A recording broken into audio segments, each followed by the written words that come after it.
നമ്മുടെ വീട്ടിൽ സ്വർണ്ണാഭരണങ്ങളോ വിലപിടിപ്പുള്ള ആഭരണങ്ങളോ സൂക്ഷിക്കുമ്പോൾ പലർക്കും ഒരു ഭയമാണ്. വീട് പൂട്ടി എങ്ങോട്ടെങ്കിലും മാറി നിൽക്കാൻ പോലും പലർക്കും പേടിയാണ്. ഇത്തരം സാഹചര്യങ്ങളിൽ നമ്മുടെ സമ്പാദ്യങ്ങളും രേഖകളും സുരക്ഷിതമായി വെക്കാൻ പറ്റിയ ഏറ്റവും നല്ല സംവിധാനമാണ് ബാങ്കിലെ ലോക്കറുകൾ.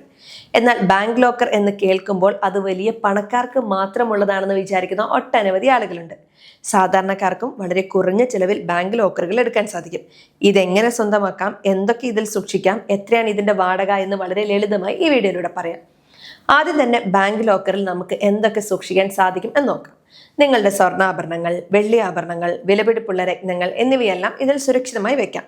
ഇതുകൂടാതെ വീടിന്റെയോ സ്ഥലത്തിന്റെയോ പ്രമാണങ്ങൾ, ആധാരങ്ങൾ, ഇൻഷുറൻസ് രേഖകൾ, വിദ്യാഭ്യാസ യോഗ്യത തെളിയിക്കുന്ന സർട്ടിഫിക്കറ്റുകൾ, പ്രധാനപ്പെട്ട കരാറുകൾ എന്നിവയെല്ലാം കേടുപാടുകൾ കൂടാതെ ഇവിടെ സൂക്ഷിക്കാൻ സാധിക്കും. എന്നാൽ ലോക്കറിനുള്ളിൽ പണം, അതായത് കറൻസി നോട്ടുകൾ സൂക്ഷിക്കാൻ നിയമപരമായി അനുവാദമില്ല. അതുപോലെ തന്നെ അപകടമുണ്ടാക്കുന്ന വസ്തുക്കളോ കെമിക്കലുകളോ നിയമവിരുദ്ധമായ സാധനങ്ങളോ ലോക്കറിനുള്ളിൽ വെക്കാൻ പാടില്ല. ഇനി ഈ ലോക്കറിന്റെ വാടക എത്രയാണെന്ന് നോക്കാം. ലോക്കറിന്റെ വലിപ്പവും അത് സ്ഥിതി ചെയ്യുന്ന സ്ഥലവും അനുസരിച്ചാണ് ബാങ്കുകൾ വാടക നിശ്ചയിക്കുന്നത്. ചെറിയ ലോക്കർ, ഇടത്തരം ലോക്കർ, വലിയ ലോക്കർ എന്നിങ്ങനെ പല വലിപ്പത്തിലും ഇവ ലഭ്യമാണ്. ഗ്രാമപ്രദേശങ്ങളിലെ ബാങ്കുകളിൽ ചെറിയ ലോക്കറുകൾക്ക് വർഷത്തിൽ 1000 രൂപ മുതൽ 2000 രൂപ വരെയാണ് സാധാരണ വാടക വരുന്നത്. എന്നാൽ നഗരങ്ങളിലെ ബാങ്കുകളിലേക്ക് പോകുമ്പോൾ വാടക ഇതിലും കൂടും. വലിയ ലോക്കറുകൾക്ക് 10,000 രൂപയോ അതിൽ കൂടുതലോ വർഷം തോറും വാടക വരാറുണ്ട്. ഈ വാടക തുക കൃത്യമായി എല്ലാ വർഷവും നിങ്ങളുടെ ബാങ്ക് അക്കൗണ്ടിൽ നിന്ന് ബാങ്കുകാർ നേരിട്ട് ഈടാക്കുകയാണ് ചെയ്യാറ്. ലോക്കർ എങ്ങനെയാണ് ലഭിക്കുക എന്ന് അടുത്തതായി പറയാം. നിങ്ങൾക്ക് അക്കൗണ്ട് ഉള്ള ബാങ്ക് ശാഖയിൽ ചെന്ന് ലോക്കർ സൗകര്യം ലഭ്യമാണോ എന്ന് ആദ്യം അന്വേഷിക്കണം. ലോക്കറുകൾ ഒഴിവുണ്ടെങ്കിൽ ബാങ്ക് നിങ്ങൾക്ക് അത് അനുവദിക്കും. ലോക്കർ എടുക്കുന്ന സമയത്ത് ബാങ്ക് നിങ്ങളുമായി ഒരു കരാർ ഒപ്പിടും. ഇതിനെ ലോക്കർ എഗ്രിമെന്റ് എന്ന് പറയും.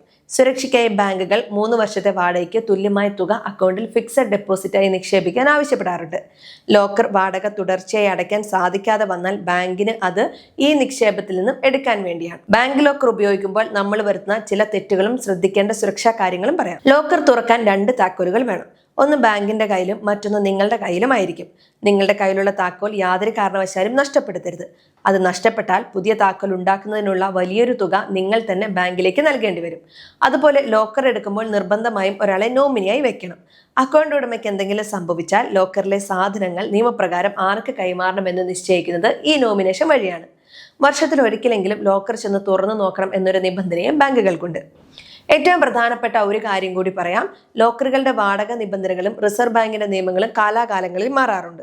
അതുകൊണ്ട് ലോക്കർ എടുക്കുന്നതിന് മുൻപ് നിങ്ങളുടെ ബാങ്കിന്റെ ഔദ്യോഗിക വെബ്സൈറ്റ് സന്ദർശിച്ചോ അല്ലെങ്കിൽ നേരിട്ട് ശാഖകളിൽ പോയോ നിലവിലെ കൃത്യമായ വാടക നിരക്കുകളും നിയമങ്ങളും ഉറപ്പുവരുത്തണം. നിങ്ങളുടെ വിലപ്പെട്ട സമ്പാദ്യങ്ങൾ സുരക്ഷിതമായി സൂക്ഷിക്കാൻ ഈ സംവിധാനം പ്രയോജനപ്പെടുത്തുക.